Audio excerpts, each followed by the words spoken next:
9:47 p.m. The deserted suburban garage, marked by a flickering sign, was quiet. Ethan Brooks, single dad and mechanic, was locking up and heard a ragged gasp. A woman in silk, makeup streaked, leaned desperately against a luxury sedan, clutching her abdomen. She was trembling.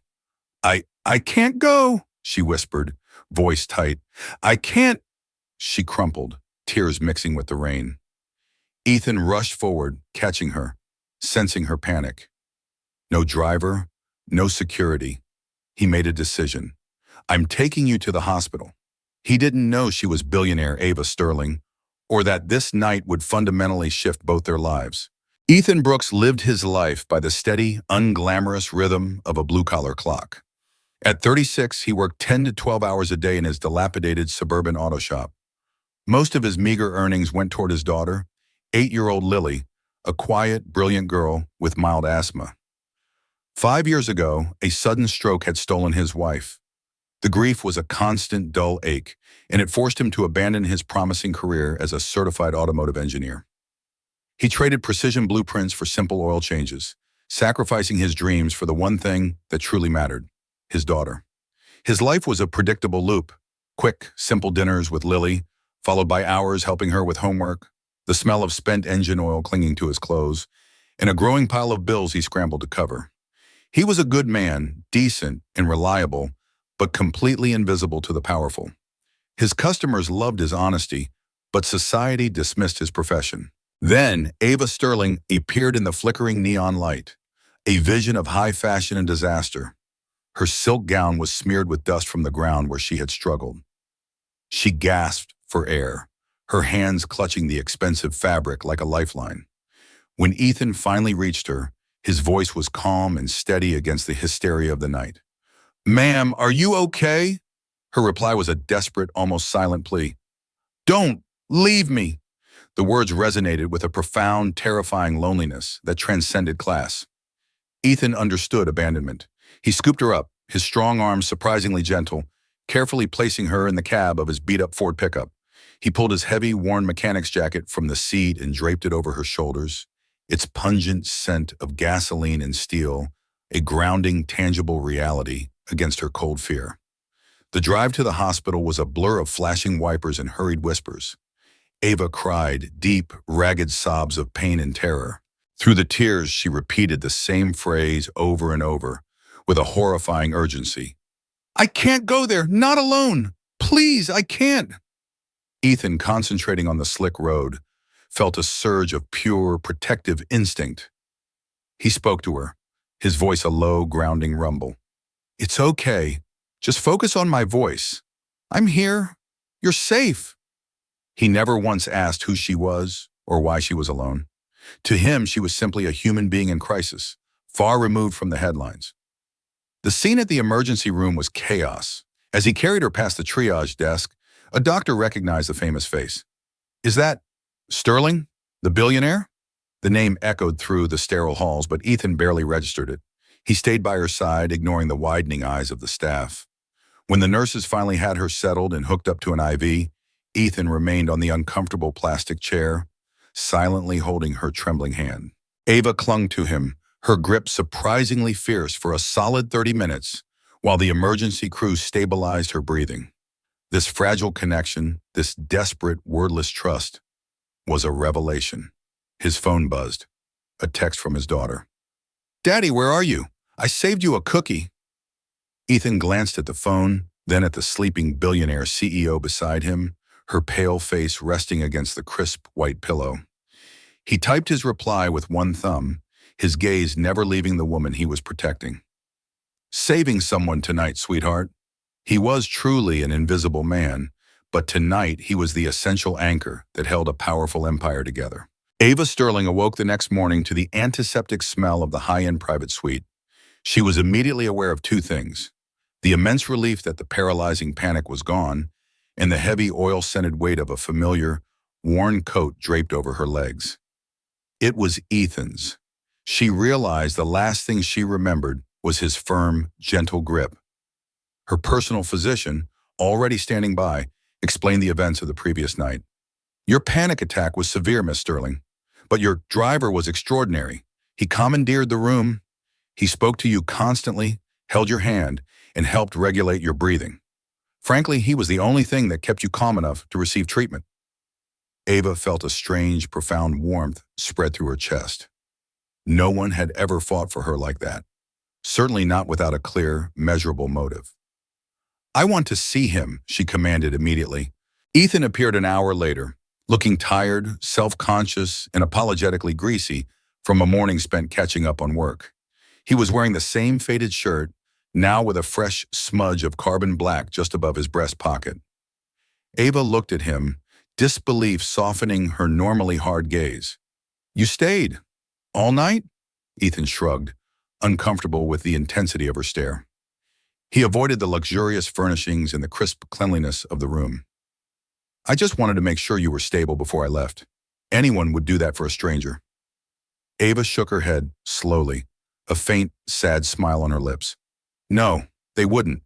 The people in my world calculate the cost of their time and effort. They would have called my security and left a note. You didn't." She then, for the first time, revealed the real reason for her collapse. It was more than a medical condition. It was a soul sickness. She confessed to him the relentless, multi-generational pressure of a family that saw her only as a corporate asset. She was facing a brutal public lawsuit from relatives who sought to wrest control of her company, Sterling Holdings. The crushing weight of fighting alone, coupled with the profound, isolated loneliness of her success, had literally choked the air from her lungs. Ethan listened intently, leaning against the doorframe, his hands tucked loosely in his pockets. He offered no advice, no judgment, only silent, complete acceptance. He was simply present, a solid, non-judgmental presence in a life filled only with demanding voices. 2 days after her discharge, Ava, still under observation, could have sent a check or a messenger. Instead, she dismissed her security detail and drove her sleek, silent sedan straight to the suburban garage. The scene was pure, visceral culture shock. Ava, immaculate in a crisp, tailored, $5,000 pantsuit, stepped out into the chaotic symphony of air wrenches and grinding metal. The air was thick with the smell of old fuel, burning rubber, and oil. The few staff members and lingering customers stared at her as if a movie scene had suddenly materialized in the filth. Ethan flushed scarlet, wiping his hands on a rag. "Miss Sterling, you didn't need to come all the way out here. This isn't exactly a VIP lounge."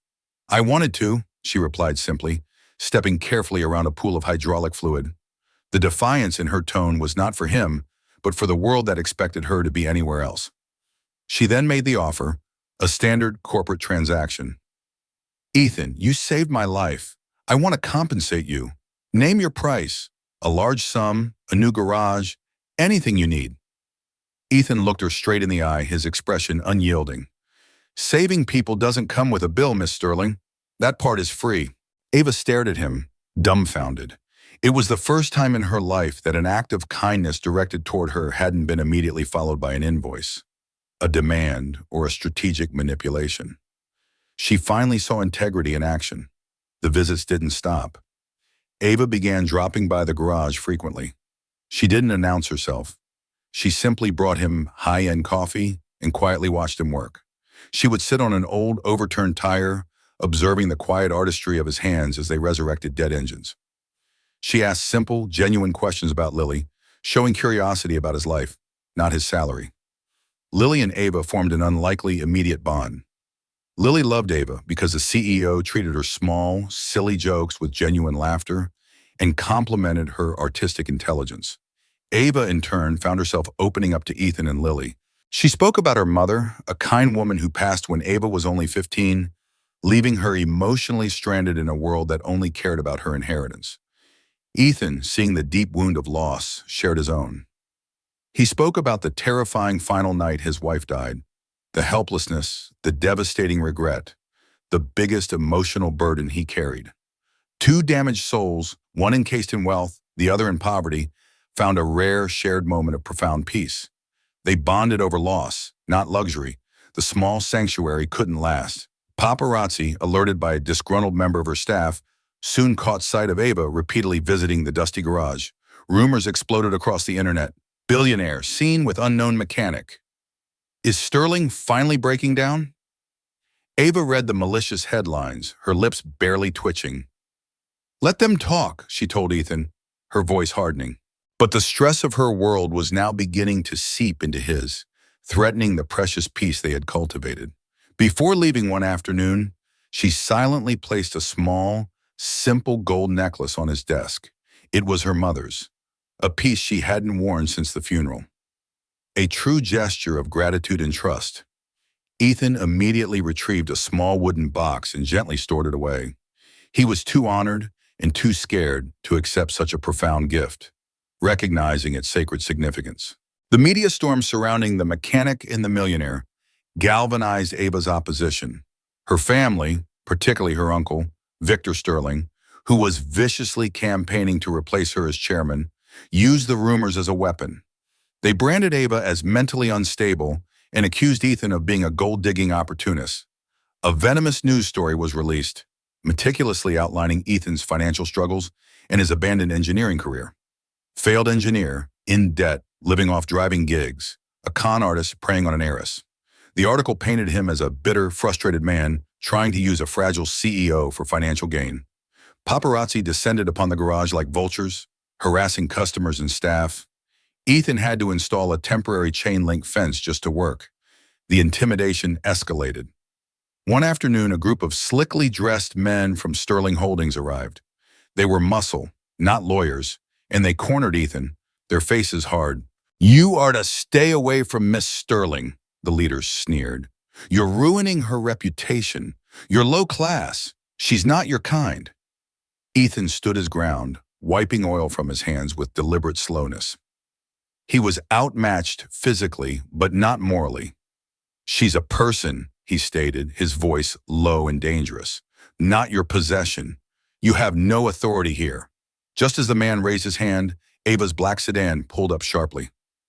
She stepped out, her expression glacial. She didn't look at Ethan. She focused her terrifying CEO gaze directly on the men. "Touch him," she said, her voice a whip crack of pure cold command. "And you're fired, effective immediately. Now get off private property." The men retreated instantly, their bravado shattered by the force of her unexpected protection. Twist 1, the mechanical forensics. Ethan, deeply disturbed by the men's arrogance and the level of corporate malice, felt a prickle of professional unease. He had a sudden, terrible thought about her breakdown. He went back to the luxury sedan she had been leaning against that rainy night, the car that had been impounded by the police after the hospital trip. He didn't just look. He tore the car apart in his garage. His expertise was not in high finance, but in vehicle integrity, a specialization requiring the precision of an engineer. Deep within the braking system, he found subtle mechanical evidence of tampering, not a random failure. Someone had deliberately interfered with the brake lines, using a mechanism designed to fail slowly under stress, creating a terrifying loss of control that would mimic a medical panic attack and result in a devastating accident. He didn't just find the fault, he used his advanced engineering background to trace the fault's signature. He found micro score marks on the steel, a unique pattern left by a specific, highly customized tool used for high-security auto modifications. Only someone with specific high-level access within Sterling's own security detail could have obtained them. He didn't just save her life once, he was proving it was a deliberate attack. Ava's face went white when he showed her the evidence. The magnified photos of the brake lines, the technical analysis of the tool marks, and his detailed report. The panic attack, the feeling that I couldn't stop. "They weren't just trying to shame me," she whispered, the reality of her isolation finally hitting her with terrifying force. "They were trying to silence me forever." Ethan gently put his hand on her shoulder. "They won't get near you again. I swear it. This stops here." Twist 2, the digital counterstrike. While Ethan worked on the physical evidence, Ava, leveraging her own corporate access, worked the digital angle. Ethan's meticulous breakdown of the sabotage proved they were facing a professional threat. Ava focused on the one person who benefited most, her uncle Victor. She found encrypted communications indicating that Victor, using the chief of security, had attempted to frame Ava's mental health issues to force her resignation, knowing a car crash would only accelerate the corporate coup. Ethan, seeing the complexity of the digital encryption, resurrected another buried skill, advanced data mining and security forensics, the kind of coding that underpins modern automotive engineering. Working for 72 hours straight on a cheap laptop in the garage office, fueled by black coffee, he developed a custom decryption script. It bypassed the security chief's firewalls and retrieved the explicit internal communications detailing the sabotage plan and Victor Sterling's direct involvement. Ethan didn't just save her life, he saved her empire with his mind. Armed with irrefutable, dual-sourced evidence, the mechanical proof and the digital records of the corporate plot, Ava confronted her fate. They presented the evidence to the chief of police. Then Ava and Ethan walked into the emergency board meeting, where her uncle, Victor, was already moving for a formal vote to strip her of power. The room was packed and tense. The board, completely unaware of the recent events, launched a vicious line of questioning, citing her inappropriate relationship with an inferior. Ava didn't flinch. "I have every right to choose my relationships," she stated, her voice strong.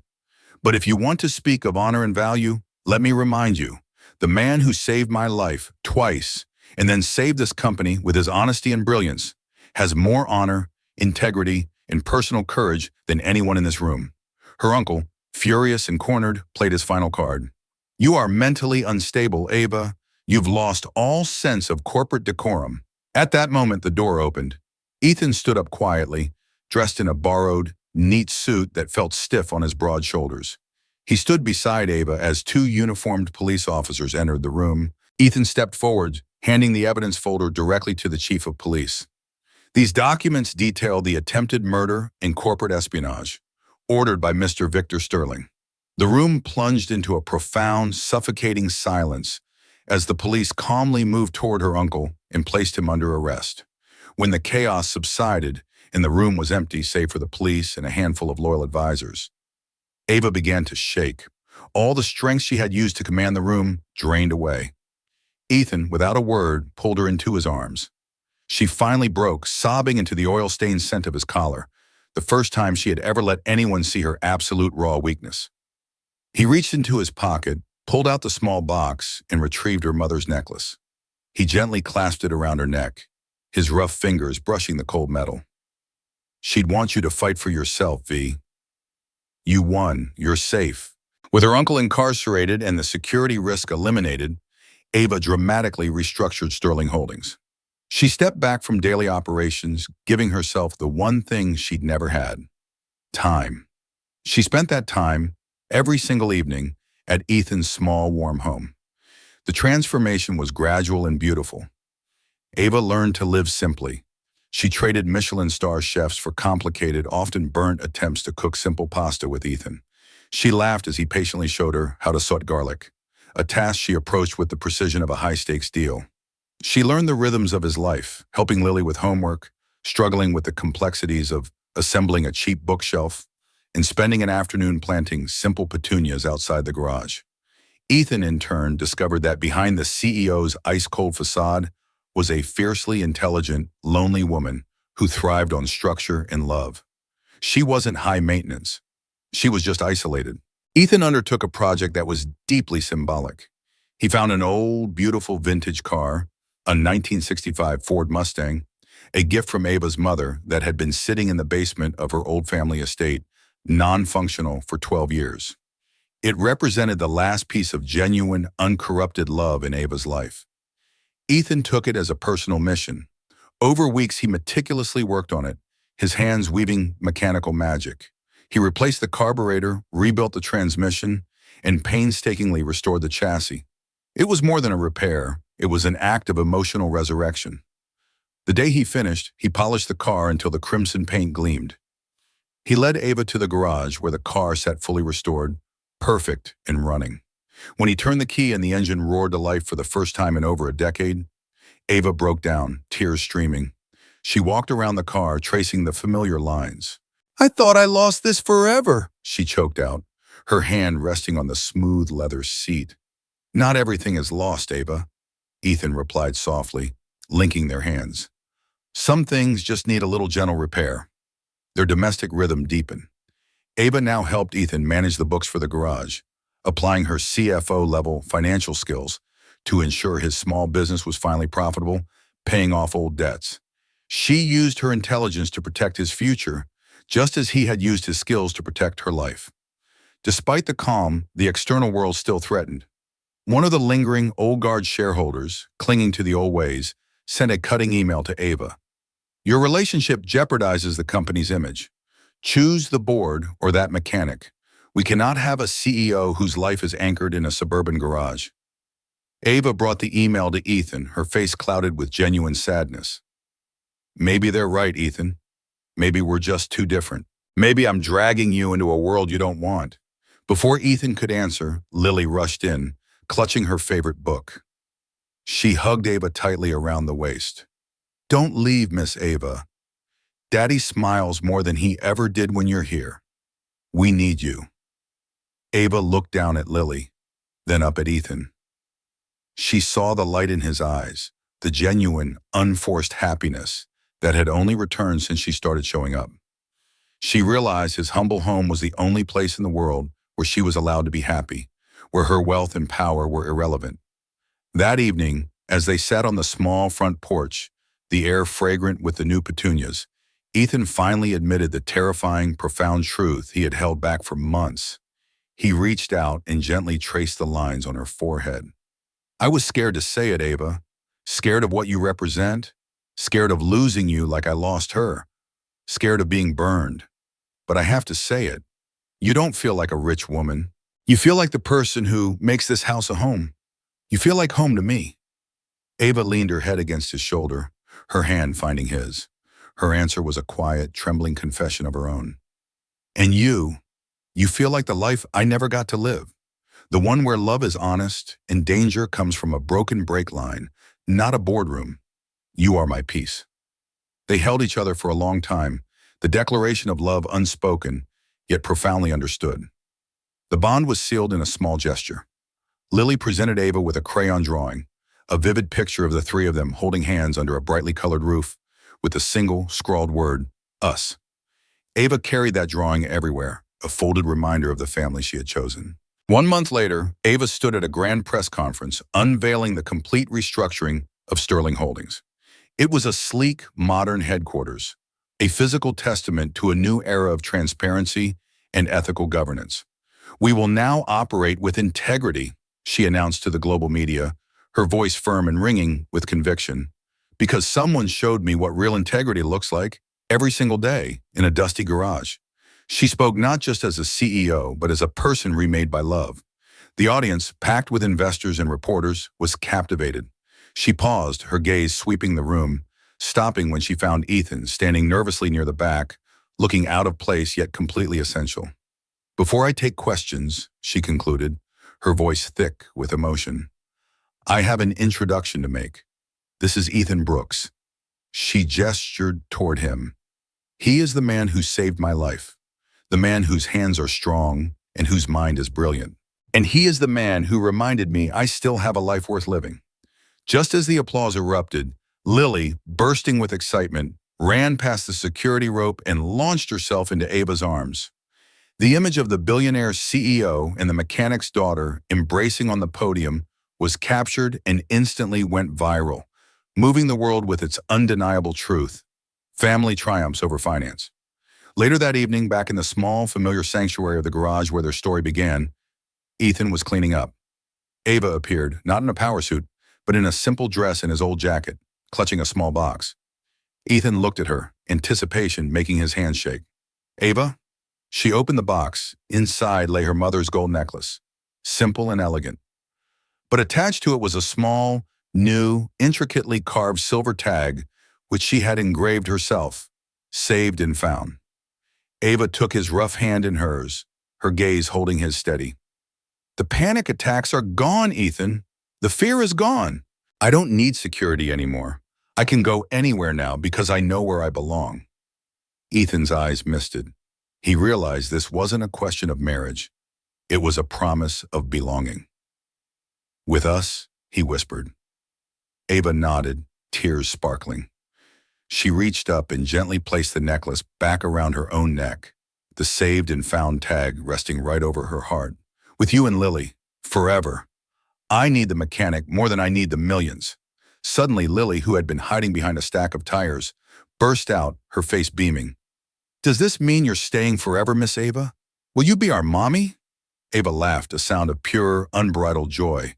She knelt, pulling Lily close, looking at Ethan over her head. "If your daddy wants me to." Ethan stepped forward, pulled them both into a fierce, loving embrace, and kissed Ava's forehead. His voice choked. "Always, forever." A few months later, the sun poured through the windows of the newly renovated property adjacent to the garage, a home they built together, blending Ethan's warmth with Ava's light. Ethan, now a full-time lead engineer at Sterling Auto Tech, a subsidiary Ava created just for him, was laughing as Ava, in a simple white apron, proudly assembled Lily's complicated new play structure. Their comfortable domestic arguments were about spilled paint and misplaced tools. The necklace, saved and found, glittered against Ava's collarbone, hanging next to a framed photo of their new family, the mechanic, the CEO, and their joyful daughter. He saved her life. She saved his heart. And together, the humble single father and the lonely CEO rebuilt what they had lost. Not with a fortune or a corporate strategy, but with the quiet, profound integrity of a love that was saved and finally found. If this story of unexpected love and chosen family touched your heart, please like, comment, and subscribe to NL Touching Stories, where healing stories live forever.